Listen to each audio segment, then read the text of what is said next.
सेवा प्रसाद यूट्यूब चॅनलला सबस्क्राईब करा आणि नवीन व्हिडिओ नोटिफिकेशनसाठी घंटी दाबायला विसरू नका।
तर आपण बघितलं असेल की आपल्या सगळ्यांच्या आग्रहास्तव आपण व्हाईटनिंगला कलर मारायला सुरुवात केलेली आहे। तर आपलं सगळ्यांचं पुन्हा एकदा सेवा प्रसाद या यूट्यूब चॅनलवरती मनपूर्वक स्वागत करतो। आणि तर आमचा आधीचा व्हिडिओ तुम्ही बघितला असेल, त्यामध्ये कुठल्या प्रकारचा व्हाईट आपल्याला तयार करायचा आहे तो तुम्हाला मी दाखवलेला आहे। जर तुम्ही तो व्हिडिओ बघितला नसेल तर पुन्हा एकदा तो व्हिडिओ बघा। आणि जी व्हाईटनिंगची तयारी केली होती आम्ही, कलर कसा भिजवायचा होता ती सगळी तयारी केलेली आहे। आणि आज आपल्याला तुम्हाला मी ॲक्च्युअल व्हाईट कसा मारायचा असतो व्हाईटनिंग, आणि तो ॲक्रेलिक डिस्टेंपर कसा मारायचा आहे, तो पातळ मारायचा आहे का थोडासा घट्ट मारायचा आहे, पातळ मारल्यानंतर काय त्याचा काय होऊ शकतं परिणाम चुकीचा ते पण तुम्हाला मी सांगणार आहे व्हिडिओमध्ये। आणि घट्ट मारल्यानंतर त्याचा काय बेनिफिट होऊ शकतो। घट्ट म्हणजे एवढाच की स्प्रे गनमधनं उडेल एवढाच मारायचा आपल्याला घट्ट, तर तोही तुम्हाला मी त्याचा काय फायदा होईल ते सांगतो। तर आणि किती कोट मारायचे आहेत तुम्हाला, कसा त्याचा जो पोर्स आहेत, जे डॉट असतात, पोर्स खड्डे असतात बारीक बारीक, ते व्हाईटमुळं पूर्ण झाकले जातात आणि गणपतीला एक असा एकदम क्वालिटी फिनिश येतो डिस्टेंपर, ॲक्रेलिक डिस्टेंपरमुळे। तर तुम्हाला तो दिसेल आता कसा तो। तर चला आपण ॲक्च्युअल आता व्हाईट मारून तुम्हाला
तर आपण आता हा व्हाईट कलर गनमधनं घेतलेला आहे आणि आपल्याला गणपतीवरती स्प्रे करायचा आहे। आता किती घट्ट आहे तुम्हाला तो मारल्यानंतर कळेल आता, आणि मी सांगतो तुम्हाला माहिती त्याबद्दल काय अजून।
तर आपण आता याला व्हाईटनिंगचा फर्स्ट कोट दिला आहे आणि तुम्हाला दिसत असेल बघा किती एकदम फिनिशिंग आला त्याला. म्हणजे पहिला गणपती कसा होता आणि आत्ता त्याच्या बॉडीला आलेला फिनिश, म्हणजे पूर्ण पोर्स आहेत ते पूर्ण झाकून जातात व्हाईटनिंगमुळे. म्हणून व्हाईट द्यायचा असतो. कारण आधीच्या व्हिडिओमध्ये आपल्याला कमेंट आल्या होत्या की प्रायमर मारला तर चालतो का, तर प्रायमरची काही आवश्यकता नसते. आणि हा आपलं जे शेड्यूल्ड असतं हे सगळं पेंटिंगचं आहे ते 3 फुटापर्यंतच्या गणपतीला तुम्ही ह्या प्रोसेस पूर्ण फॉलो करू शकता. हे बघा पूर्ण बॉडीवरती तुम्हाला दिसेल एकदम त्याला पूर्ण असं व्हाईटनिंगचा असं फिनिश आला आहे चांगला. आता फर्स्ट लेअर दिलेला आहे, तुम्हाला जर आवश्यकता वाटत असेल तर तुम्ही सेकंड लेअर पण देऊ शकता. आणि मी तुम्हाला म्हटलं होतं की त्याला आपल्याला जास्त पातळ का मारायचा नसतो व्हाईट. तर जास्त पातळ मारल्यानंतर काय होतं त्याला सॅगिंग येतं. सॅगिंग म्हणजे काय, त्याला ओघळ म्हणतो आपण मराठीमध्ये. तर असं पूर्ण बॉडीवरती त्याला ओघळ येतात. आणि ते ओघळ तुम्हाला त्यावेळेला जरी दिसत नसले तरी ज्या वेळेला तुम्ही त्याला स्किन कलर मारता तर स्किन कलरनंतर ते जे व्हाईटचे आलेले ओघळ आहेत ते तुम्हाला नंतर दिसतात पूर्ण बॉडीवरती. त्यामुळे बॉडीवरती शक्यतो थोडासा घट्ट कलर राहील असा मारायचा, त्यामुळे त्याला फिनिश चांगला येतो. पण आता राहिलेले काही पोर्स असतात, तुम्हाला आता दिसत असेल की काही ठिकाणी छोटे छोटे पोर्स असतात त्याला बारीक. आता तुम्हाला दाखवतो मी, इथे दिसत असेल व्हिडिओमध्ये. तर असे काही छोटे छोटे बारीक बारीक होल राहिलेले असतात पोर्सचे. हे बघा इथे सोंडेवरती पण थोडेसे असे बारीक बारीक पोर्स असतात. तर ते पोर्स पण आपल्याला घालवायचे असतात.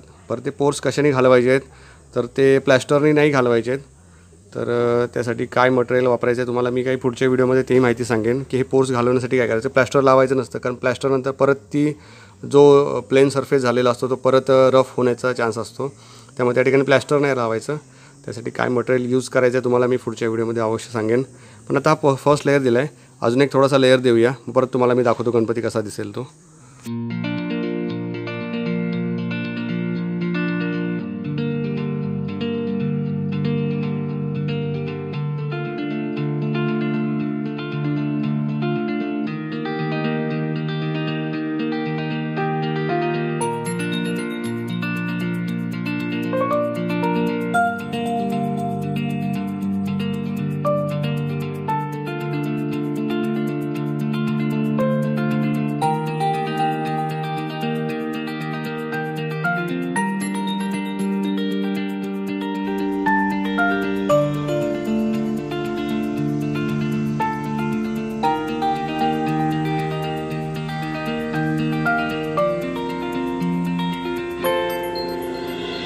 तर आपण आता बघितलं असेल की सेकंड कोट पण देऊन झाला त्याला, म्हणजे 2 कोटमध्ये बसला. मी थोडासा घट्ट ठेवला होता त्यामुळे तो 2 कोटमध्ये एकदम प्रॉपर फिनिश येऊन गेला त्याला.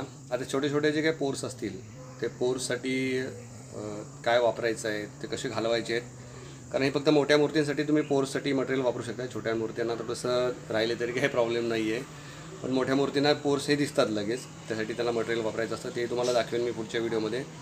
तर आत्ता आपण आजच्या व्हिडिओमध्ये बघितलं की तो आपण ॲक्रेलिक डिस्टेम्पर भिजवलेला होता, त्याचा कोट दिला गणपतीला व्हाईटनिंगचा. आणि कुठलाही प्रायमर मारू नका, कारण कमेंटमध्ये विचारलं होतं की प्रायमर मारायचं का. प्रायमरची काही आवश्यकता नाही आहे, तुम्ही ॲक्रेलिक डिस्टेम्पर डायरेक्ट फिनिश गणपती घासल्यानंतर तो मारू शकता. मी 2 लेअरमध्ये मारला आहे तो आणि त्याला फिनिश प्रॉपर येऊन गेलेला आहे. तर आता पुढची स्टेप आहे याच्यानंतर की ज्यामध्ये आपण बघणार असतो की आता व्हाईटनिंग पूर्ण ड्राय झाल्यानंतर गणपती सुकल्यानंतर त्याला आपल्याला स्किन कलर बनवायचा आहे. तर तो अतिशय महत्त्वाचा पार्ट आहे, कारण त्या व्हिडिओसाठी तर खूप जण वाट बघत आहेत. तर स्किन कलर कसा बनवायचा आहे, तर स्किन कलर बनवण्यासाठी त्यासाठी काही पूर्वतयारी असते. म्हणजे कोणकोणते त्याला स्ट्रेनर्स, कोणत्या कलरचे स्ट्रेनर्स त्याला आपल्याकडे अवेलेबल पाहिजेत. त्यासाठी त्याला व्हाईट बेस कुठला वापरायचा आहे. आता इथं हा पण ॲक्रेलिक डिस्टेम्पर वापरला आहे, म्हणजे याचा अर्थ तो स्किन कलरनं तो वापरायचा नाही आहे. स्किन कलरसाठी कुठल्या क्वालिटीचा व्हाईट बेस वापरायचा आहे.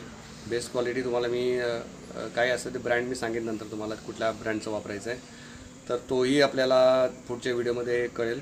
स्किन कलर कसा बनवायचा 2-4 टाईपमध्ये मी अगदी साध्या सोप्या पद्धतीने तुम्हाला सांगण्याचा प्रयत्न करू. त्यामध्ये की स्किन कलर कसा बनवायचा आहे, जो तुम्ही घरी जे आहेत उद्योजक नवीन ते त्याचा स्वतः ट्रायल घ्या तुम्ही, कारण तुम्ही प्रॅक्टिकली त्या गोष्टी केल्याशिवाय तुम्हाला ते कळणार नाही की स्किन कलर शेड कशी बनते. मी ज्या शेड बनवणार आहे त्या शेड कशा बनणार आहेत की 3-4 टाईपमध्ये त्या शेड पण तुम्हाला मी दाखवेन. तर आमचा हा व्हिडिओ पण पूर्ण बघा, तुम्हाला काही त्यातल्यामध्ये ट्रिक्स कळतील. पुढच्या व्हिडिओ तुम्हाला अजून काही त्यामध्ये नवीन माहिती तुम्हाला अवेलेबल करून देऊ. तर हा व्हिडिओ कसा वाटला ते पण सांगा आणि काही तुम्हाला त्यामध्ये काही अजून प्रॉब्लेम्स असतील तर कमेंटमध्ये आम्हाला अवश्य विचारा. तर भेटूया पुन्हा एकदा नवीन व्हिडिओसोबत, नवीन पप्पांसोबत आणि नवीन गणपतीच्या स्किन कलर या विषयी घेऊन. आमचा फेसबुकवरती आमचे काही फोटोज आहेत गणपतीचे रंगवलेले. तर आमचं फेसबुकवरती पेज आहे, ते पेज तुम्हाला फॉलो करायचं असेल तर डिस्क्रिप्शन बॉक्समध्ये त्याची लिंक दिले, त्या लिंकवरती जाऊन तुम्ही तिथे फॉलो करू शकता. तिथे तुम्हाला 2020मधले काही पेंटेड गणपती आमचे आहेत आधीचे, तर ते तुम्हाला दिसतील. पण त्या पेंटेडमध्ये आणि आता ह्या वर्षी आम्ही काही अजून नवीन आयडियाज इम्प्लिमेंट करणार आहोत त्यामध्ये पेंटिंगमध्ये. तर ते तुम्हाला आमच्या व्हिडिओमध्ये पुढच्या काही व्हिडिओमध्ये दिसतीलच. तर भेटूया आपण पुन्हा एकदा नवीन व्हिडिओसोबत. तोपर्यंत आमच्या या सेवाप्रसाद या यूट्यूब चॅनलला तुम्ही सबस्क्राईब करा आणि बेल बटनवरती प्रेस करा, म्हणजे नवीन व्हिडिओ आपल्यापर्यंत पोहोचतील. तोपर्यंत धन्यवाद.